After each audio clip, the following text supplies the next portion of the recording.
Watcher to 6 actual. Target is in the main house. You have execute authority.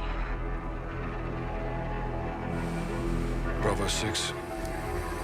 Going dark.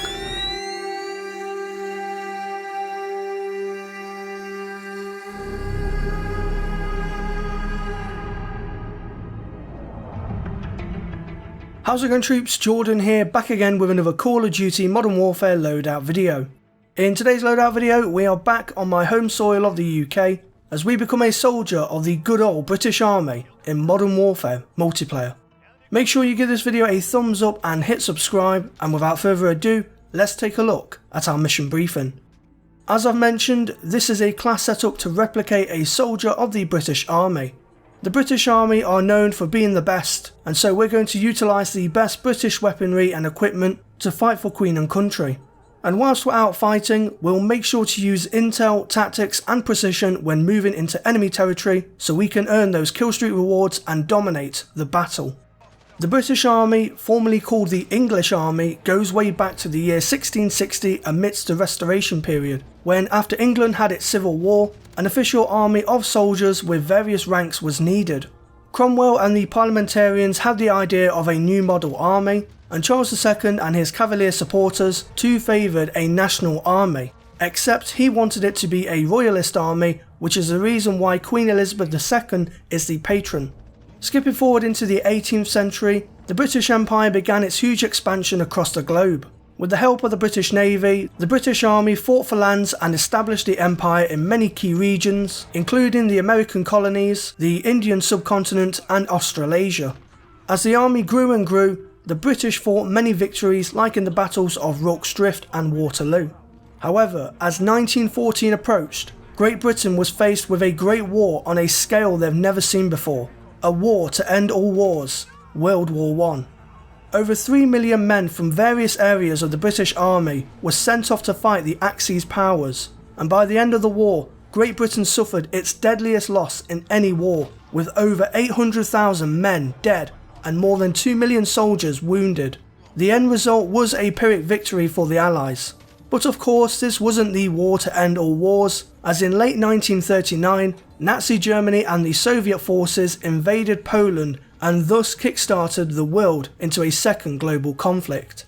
At the start, the British suffered big losses as Nazi Germany swept across the lowlands and France, but they regained themselves when they defeated the Germans and the Italians at the Battle of El Alamein. In 1944, the Allied forces launched their own invasion, which we know as the D-Day landings in Normandy, to take back European land from Nazi Germany. And while Great Britain came close to losing its greatness, they and the Allies once again conquered the Germans, and with the help of the Americans, Imperial Japan too fell flat. Since 1945, the British Army have had a number of smaller conflicts, including the battle over the Falklands and the Persian Gulf War. In more recent times, the British Army have fought in the war on terror in Iraq and Afghanistan, with over 50,000 men and women deployed and more than 500 soldiers unfortunately killed in action. And in 2014, the British Army returned to Iraq to counter the rise of ISIS in what is known as Operation Shader. Whatever conflict is next, the British Army will stand their ground and prove once again why they truly are the best. So let's kick off this British Army loadout by taking a look at our primary weapon that we're going to be equipping.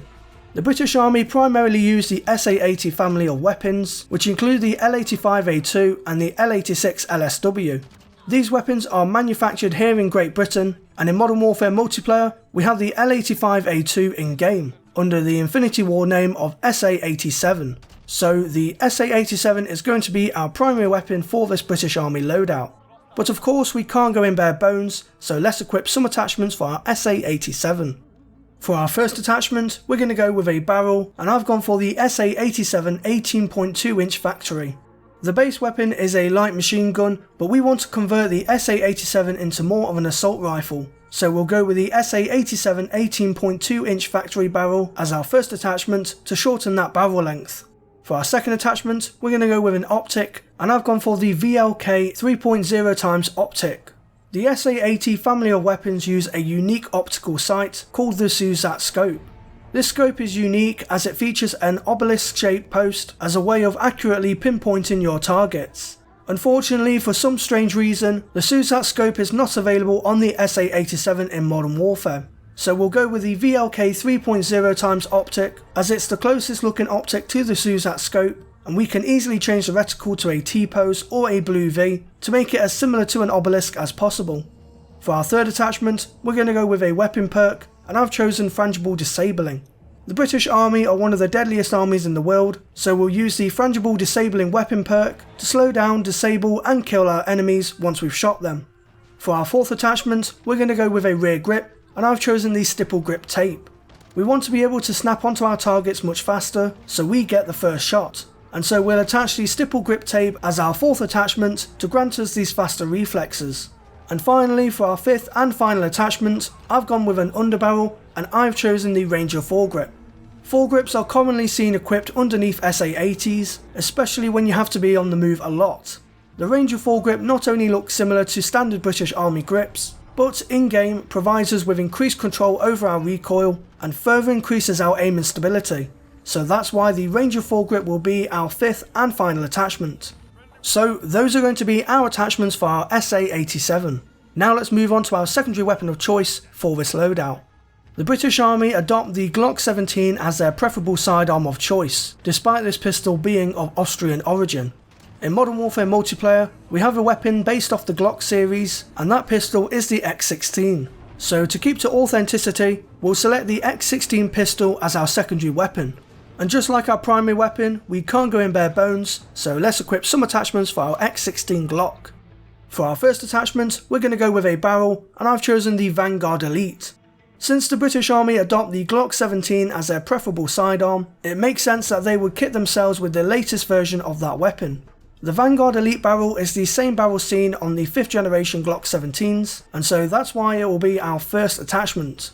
For our second attachment, we're going to go with a weapon perk, and I've chosen Fully Loaded.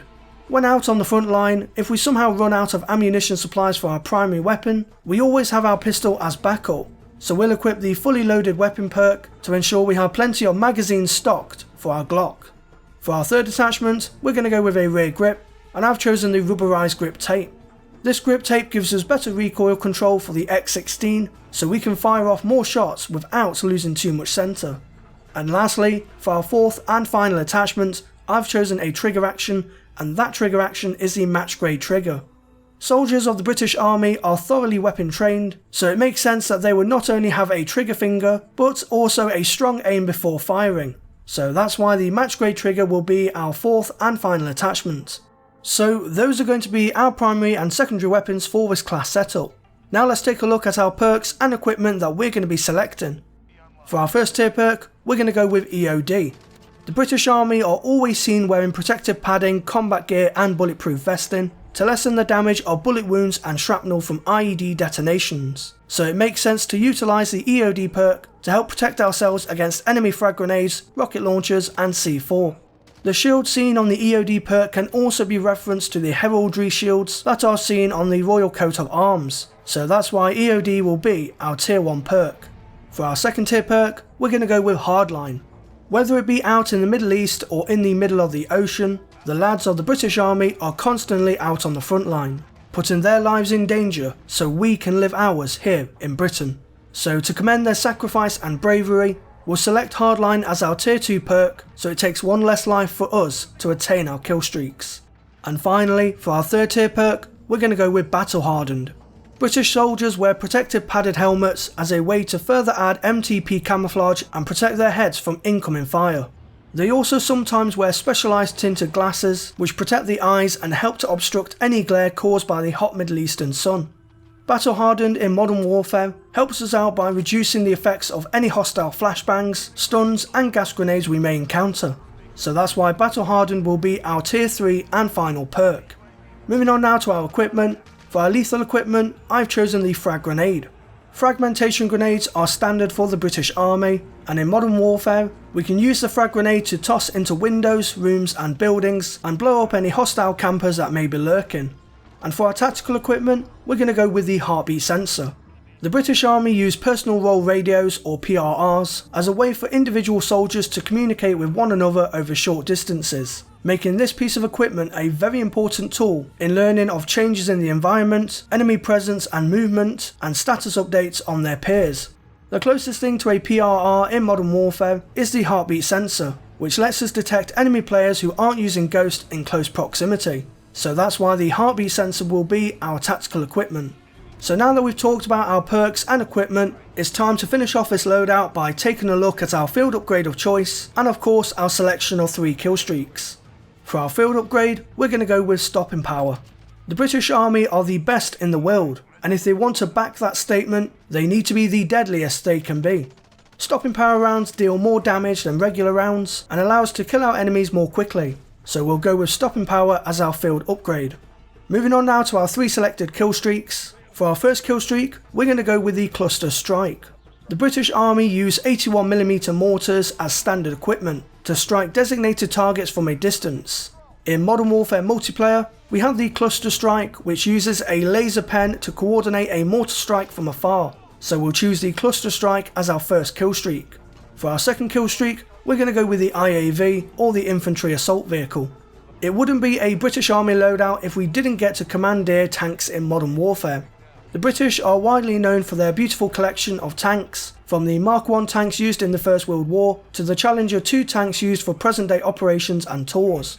Modern Warfare multiplayer features the IAV kill streak, which isn't a tank as such, but comes very close, so we'll choose the infantry assault vehicle as our second kill streak. And finally, for our third kill streak, we're going to go with the chopper gunner. The British use an array of military helicopters, which include the Wildcat Mark I and the infamous Apache attack helicopter. The chopper gunner in Modern Warfare is exactly what the Apache attack helicopter is, and comes loaded with an unlimited supply of machine gun fire and 8 rocket pods to blast your enemies into next week, and so that's why the chopper gunner will be our third and final kill streak. Combining our weaponry, perks, equipment, field upgrade and kill streaks, defend your empire, fight for Queen and country, and be the best. So troops, that wraps up my British Army loadout video for Modern Warfare. Next time you boot up Modern Warfare multiplayer, definitely give this class setup a try in game and give your enemies a proper English welcome. If you did enjoy this loadout video, then give the video a thumbs up, I'd appreciate it a lot. And if you haven't subscribed to the channel already, then why haven't you? Hit subscribe right now and also click the bell notification icon next to it, so that way you're always notified as to when I make an upload. If you have any friends who might be interested in this sort of content, then share the video around with them to help give my loadout videos and my channel more widespread exposure. And if you want to see any behind the scenes previews of my loadout videos, you can follow me on Twitter at jordanxbrookes for all the latest on there. So until the next video, I thank you all for watching, stay true to me troops, and I'll see you in game. Good copy. Strike away. I'm not the enemy, you bastard.